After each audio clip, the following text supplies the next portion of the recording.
Good morning students, कैसे हैं आप सब। उम्मीद करता हूं कि आप सभी स्वस्थ होंगे, सकुशल होंगे और नियमित रूप से अपनी पढ़ाई कर रहे होंगे। अभी जो हमारा चैप्टर चल रहा है वो है हमारा रिफ्रैक्शन ऑफ लाइट।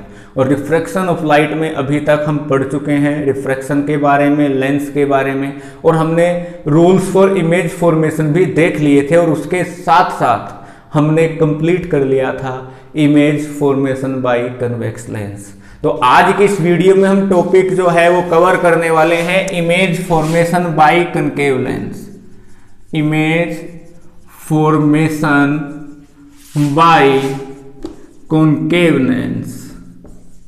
तो कॉनकेव लेंस से इमेज फॉर्मेशन देखने से पहले हम यहां पर एक बार जल्दी से रिवाइज करने वाले हैं रूल्स।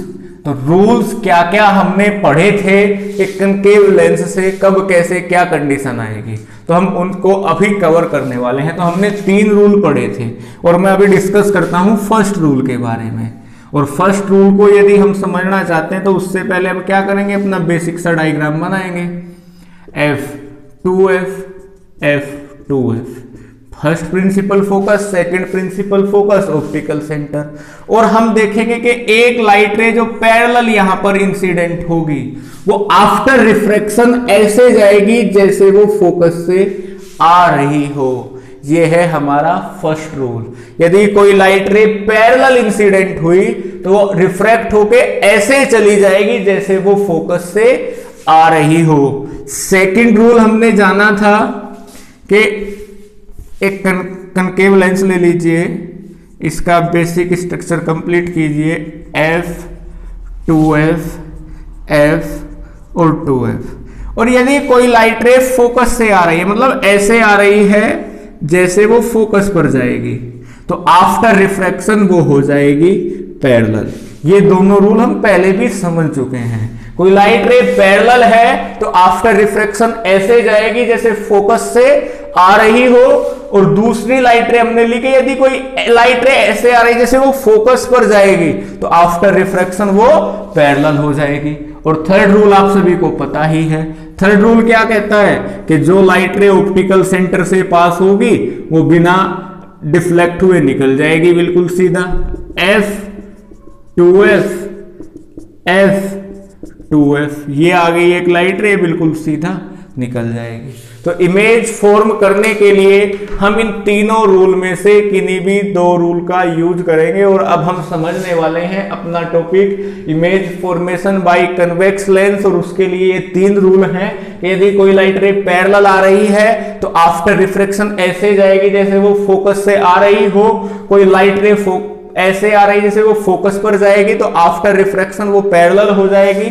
और थर्ड रूल क्या है, यदि कोई लाइट रे ऑप्टिकल सेंटर से पास होगी तो वो अनडिफ्लेक्टेड सीधा निकल जाएगी। तो अभी हम समझने वाले हैं अपना इमेज फॉर्मेशन कैसे होगा। तो इमेज फॉर्मेशन के लिए मैंने मान लिया ये है एक कॉनकेव लेंस और ये है इसकी प्रिंसिपल एक्सिस। प्रिंसिपल एक्सिस में ये ऑप्टिकल सेंटर, ये फोकस, ये 2F, ये फोकस और ये 2F। हमने एक ऑब्जेक्ट ले लिया और वो ऑब्जेक्ट मान लिया ये रहा हमारा, वो ऑब्जेक्ट है AB। अब हमें AB की इमेज देखनी है, कब, कहां और कैसी बनेगी। तो इमेज फॉर्म करने के लिए किन्हीं भी 2 रूल को हम यूज करेंगे। तो मैं पहला रूल ले लेता हूं कि एक लाइट रे जो पैरेलल इंसिडेंट हुई वो आफ्टर रिफ्रैक्शन ऐसे चली जाएगी जैसे फोकस से आ रही हो। तो ये हमारा फर्स्ट रूल हो चुका है कंप्लीट। एक लाइट रे का हमने रिफ्रैक्शन करा दिया, जो लाइट रे पैरेलल आई आफ्टर रिफ्रैक्शन ऐसे चली जाएगी जैसे फोकस से जा रही हो।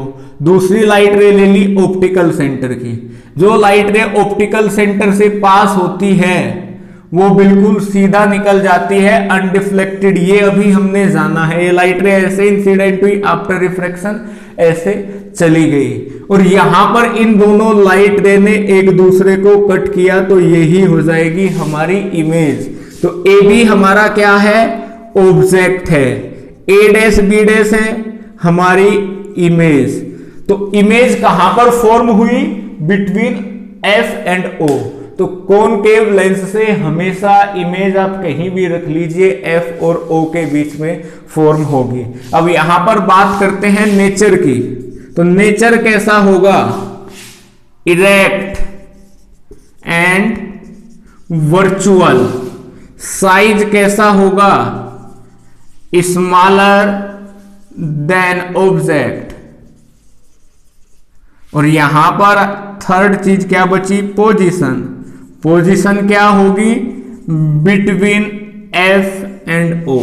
तो एक बार फिर आप इसको समझिए। मैंने मान लिया ये एक कॉनकेव लेंस है, ये इसकी प्रिंसिपल एक्सिस है, O F F two F इसके पॉइंट्स हैं जिनको हम प्रिंसिपल एक्सिस पर शो करते हैं। उसके बाद मान लिया ऑब्जेक्ट है ए बी। ए बी से एक लाइट रे प्रिंसिपल एक्सिस के पैरेलल इंसिडेंट हुई लेंस पर। आफ्टर रिफ्रैक्शन वो ऐसे चली जाएगी जैसे फोकस से जा रही हो। और दूसरी लाइट रे मैंने मान ली कि ऐसे इंसिडेंट हुई जैसे वो ऑप्टिकल सेंटर से पास होगी। तो जो लाइट रे ऑप्टिकल सेंटर से पास होगी वो अनडिफ्लेक्टेड सीधा निकल जाएगी। इन दोनों लाइट रे ने जहां कट किया वहीं पर इमेज फॉर्म हो जाएगी। तो हमारी इमेज फॉर्म हो गई ए डैश बी डैश। ये कहां पर फॉर्म हुई? एफ और ओ के बीच में। तो इसी को हमने पोजीशन का नाम देके लिख लिया। फिर ये कैसी है, रियल या वर्चुअल? ये जी जनाब वर्चुअल है। और वर्चुअल के साथ साथ आपको दिखाई दे रहा है इमेज भी सीधी है। तो हम नेचर में लिखेंगे कि virtual and erect image form होगी। और साइज कैसा होगा? साइज होगा स्मॉलर। तो उम्मीद करता हूं कि आप सभी ये पॉइंट समझ पाए होंगे और आप अब एक बार इन सभी इमेजेस की प्रैक्टिस कर सकते हैं। ये हमारा चैप्टर अपने अंतिम चरणों में है, जल्द ही ये खत्म होने वाला है। 2-3 वीडियो की बस बात बची हुई है। आप लोग साथ ही रिवीजन करते रहिए, समझते रहिए, पढ़ाई करते रहिए और घर पर सुरक्षित रहिए। Thank you everyone.